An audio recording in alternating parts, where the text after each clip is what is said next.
అతిపెద్ద షాపింగ్ ప్రపంచం సిఎంఆర్ మన నిజామాబాద్ లో రామ్ పోతినేని గారిచే సెప్టెంబర్ 27న గొప్ప ప్రారంభం. బట్ మీరు ఆ సినిమా వచ్చినప్పుడు రిలీజ్ అయినప్పుడు మీరు ఆ లుక్ లో ఉన్నప్పుడు అందరూ ఇంకొక జయప్రద వచ్చేసింది ఇండస్ట్రీకి.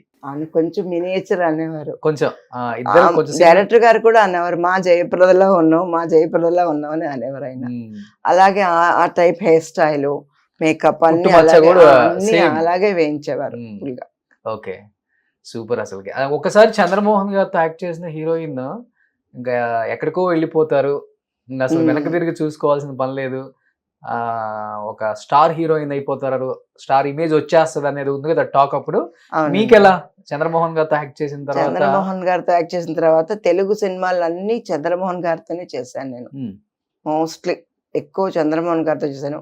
ఒకే ఒక సినిమా సుధాకర్ తో చేశాను, ప్రేమ నక్షత్రం అని చెప్పి కృష్ణ గారు శ్రీదేవి గారు చేసిన సినిమా. కృష్ణ గారి చెల్లెలు క్యారెక్టర్ చేశాను, దాంట్లో మట్టు సుధాకర్ గారి హీరో. నేను తెలుగులో చేసిన అన్ని సినిమాలు చంద్రమోహన్ గారితోనే. పద్మలయలో మొత్తం మీరే కదా? పద్మలయ మొత్తం నేనే చేశాను సినిమాలు. చైల్డ్ ఆర్టిస్ట్ అంటే బేబీ డాలీనే అక్కడ అంతే. సినిమాలు గుర్తు. నేను నరేష్ ఒక సినిమా చేశాను, పండంటి కాపురం. నరేష్ అన్నయ్య, నేను తమ్ముడు. ఓ, పండంటి కాపురంలో. ఓ, అది మీరేనా? ఓ సూపర్. చచ్చిపోతాను దీంట్లో అంతా పెడతారు కదా ఆ సినిమా. గుర్తున్నాయా మీ మూవీస్ తెలుగులో? మోస్ట్లీ గుర్తున్నాయండి. ఇప్పుడు టీవీలో వస్తున్నప్పుడు అల్లుడు వస్తున్న జాగ్రత్త, ప్రేమాయణం, తర్వాత అయ్యో గుర్తు రావట్లేదు పేరు, చాలా ఉన్నాయి. డబ్బు ఎవరికి చేదు, డబ్బు ఎవరికి చేదు చేశాను. కృష్ణ గారితో చేసిన పాడి పంటలు, మీనా, శారద వచ్చి శోభన్ బాబు గారితో. శారద వచ్చి హిందీ వర్షన్ చేశాను, తెలుగు చేశాను. దుల్హన్ హిందీలో చేశాను. బట్ తెలుగులో తక్కువ చేశారు కదా, చాలా చేశారు. తెలుగులో చాలా తక్కువ చేశారండి. శుభోదయం చేసిన టైంలో షిఫ్ట్ అవ్వమన్నారు నన్ను. యాక్చువల్గా మీరు హైదరాబాద్ షిఫ్ట్ అయిపోండి, ఇంకా ఎక్కువ సినిమాలు చేయొచ్చు కదా అని. అప్పుడు ఇక్కడ నాకు కన్నడ సినిమా రాజ్ కుమార్ గారితో ఒక సినిమా చేశాను నేను, శుభోదయం నెక్స్ట్ సినిమా, హావిన హెడే అని చెప్పేసి. సో ఆ ఎడిటింగ్లో ఆ సినిమా చూసేసి కె భాగ్యరాజ్ గారు తూరడని పోచాను సినిమాకి నన్ను కన్ఫర్మ్ చేశారు. ఆ సినిమా వచ్చి సూపర్ డూపర్ హిట్ అయింది తమిళ్లో. అందుకని ఎక్కువ తమిళ సినిమాలు వచ్చేసినాయి ఆ టైంలో. 15-20 సినిమాల వరకు సంవత్సరానికి ఇస్తుందాన్ని నేను. అంత బిజీ అయ్యాను. 17-16 కూడా చేశాను నేను. ఆ తర్వాత ఇలా మాక్సిమం కొంచెం లేట్ గానే మలయాళం చేయడం మొదలు పెట్టాను. మలయాళం వచ్చి దాంట్లోనే ఒక 70 మూవీస్ చేశాను మలయాళంలో. కాదు, ఎత్తు లేదు, ఫిజిక్ లేదు, అన్ని లేవన్నారు. అలాంటిది సులక్షణ గారు దాదాపు ఆల్మోస్ట్ ఎన్ని సినిమాలు చేసి ఉంటారు? 500 సినిమా అయిపోయింది. దాంట్లో హీరోయిన్ ఎన్ని చేసి ఉంటారు? అన్ని ఒక 300 చేసి ఉంటాను. 300 మూవీస్ యాజ్ హీరోయిన్ గా చేశానండి. పెద్దగా అందం లేని అమ్మాయి, పెద్దగా లావలేని అమ్మాయి, హైట్ లేదు, వేరే నేను హైట్ లేని అమ్మాయి, ఇంత చెప్పులు వేసుకొని అలవాటు చేసుకుని అదే డాన్స్ చేయడం కూడాను. డాన్స్ చేయడం దగ్గర నడవడం, ఇంట్లో కూడా హీల్స్ చెప్పులు వేసుకొని నడిచేదాన్ని.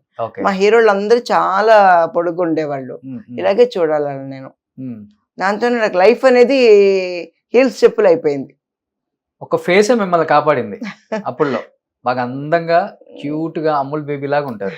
మా బేబీ డాలీ అంటే ఎలా ఉండాలి అలానే ఉంటారు.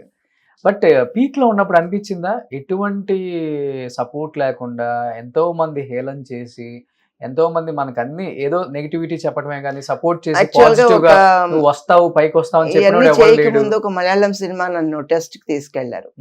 1 డే షూట్ చేసి ఐ వాస్ రిజెక్టెడ్.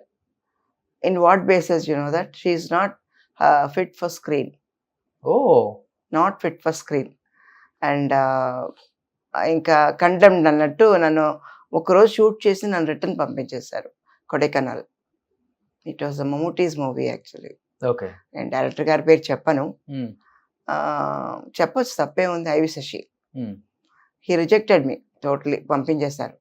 పనికిరావని. అదే సినిమా తురలనిపోచ్చు ఫస్ట్ కాపీ చూసినప్పుడు సీమా గారు వచ్చారు సినిమాకి, డైరెక్టర్ గారు వచ్చారు. చూసి ఎవరి అమ్మాయి చాలా బాగుంది అంటే, మీరు బుక్ చేసి రిజెక్ట్ చేశారు కదంటే, ఫిట్ ఫర్ నాట్ స్కిన్ అని ఒక పేరు కూడా ఇచ్చారు కదా అమ్మాయి.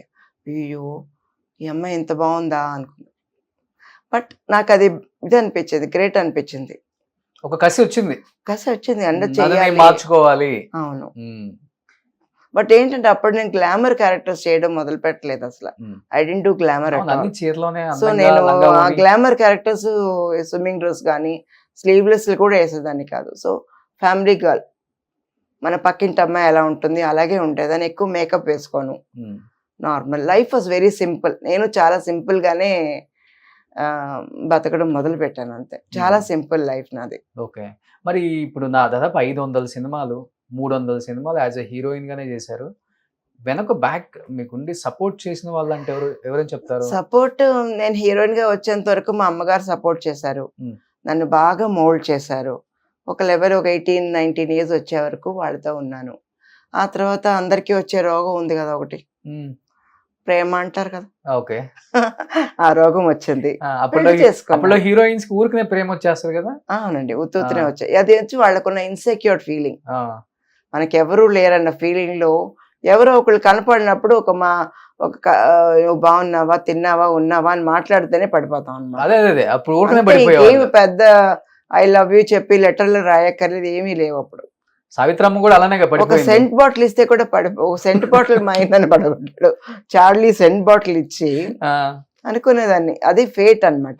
ఓకే. నేను ఎవరిని చెప్పను. ఉమ్, ఆ ఏజ్ లో నాకు లవ్ చేయాలనిపించింది, లవ్ చేశాను. ఉమ్, ఆయన్నే పెళ్లి చేసుకున్నాను. ఉమ్, బట్ నేను పెళ్లి చేసుకున్న తర్వాత చాలా వీరావేశంగా నేను ఇంక మీద పని చేయను, ఉమ్, నేను ఇంట్లోనే ఉంటాను, ఒక 5-9 పిల్లల్ని కనేసి హ్యాపీగా ఉంటాను, బాగా లావెక్కిపోయి ఇలాగంతా ఇమాజినేషన్ ఉండేవి. ఓకే. బట్ నాకు పెళ్ళైన రోజునే మా ఆయన్ని అడిగాను, నేను మానేయచ్చు కదా సినిమాలు. అప్పటికే నాకు 15 సినిమాలు చేతిలో ఉన్నాయి, ఇంకా ఫినిష్ చేయలేదు నేను. ఎవరు చెప్పారు నువ్వు ప్రొఫెషన్ మానాలని? నువ్వు వెళ్ళు, your life is your life, your profession is your profession. Okay. He has told that. Um, first సెట్కి వెళ్ళాను, 7 గంటలకి పెళ్ళి అయింది నాకు. 10 o'clock ఐ వాజ్ ఇన్ తంబికెందుకు రజనీకాంత్ సార్ సెట్లో ఉన్నాను. ఉమ్, అదే తాలిబొట్టుతో అదే తలబట్టి లోపల ఎందుకు హాయిగా కూర్చున్నాను. అప్పుడు అన్నా ఏం అనలేదా చూసావా? ఆయన? ఏం అమ్మా, 7 అడగలేదా? గంటలకి పెళ్లి చేసుకొని 10 గంటలకి షూటింగ్కి వచ్చే ఒకే ఆర్టిస్ట్ నువ్వు తల్లి. ఆయన చాలా చెప్పేవారు అనమాట, ఈ పిల్లని మట్టుకి వాళ్ళ నైట్ ఇంటికి పంపించకండి, 11 o'clock షూటింగ్ పెట్టండి, ఇక్కడే ఉండేది. సో మీరు పెళ్లి చేసుకుంది ద గ్రేట్ ఎంఎస్ విశ్వనాథ్, అవునండి, అవునండి, మ్యూజిక్ డైరెక్టర్ వాళ్ళ అబ్బాయినే కదా. అవునండి. ఓకే. ఆయన పెద్దగా అబ్బాయి. గోపి కృష్ణ గారు. అవునండి. సూపర్.